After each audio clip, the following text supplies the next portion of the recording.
அந்த புள்ள என்னமோ உங்ககிட்ட சொல்லிட்டு இருந்ததே என்ன? அதுவா? அத்தையும் கொக்காலும் எங்க போயிருக்காங்கன்னு கேட்டேன். அவங்க சந்தைக்கு போயிருக்காங்க மாமான்னு செல்லமா சொல்லிச்சு. வந்தா நான் கேட்டதாக சொல்றேன்னு வந்துகிட்டு இருக்கேன். என்னமோ இந்த பக்கம் வந்தா விளக்கமாறு பிச்சு போட்டுன்னு சொன்ன மாதிரி கேட்டுட்டேடா. ஏயா இது ஒரு வேலைன்னு மெனக்கட்டு பாத்துக்கிட்டாக்கும். அதான்டா சிங்கம். சிங்கம் சீண்டாம இங்கே நிக்கட்டு, நான் வர்றேன். ஆமா அந்த பிள்ளைய உனக்கு பிடிச்சிருக்கா? ஏயா பிடிக்காம விளக்க மாத்த கொண்டு அடிப்பேன்னு சொல்லி இழிச்ச மணிக்கு வர நானு தாறுமாறா லவ் பண்றியா? தாறுமாறா? தாத்தாவுக்கு மட்டும் ₹1 பொடி வாங்கி கொடுத்துறா.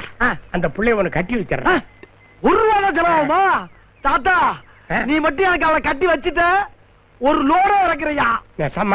ஒரு தலப்பா கட்டி மேல சத்தியா? அப்ப அந்த பிள்ளைய உனக்கு கல்யாணம் பண்ணி வச்சு வச்சிடா. தாத்தா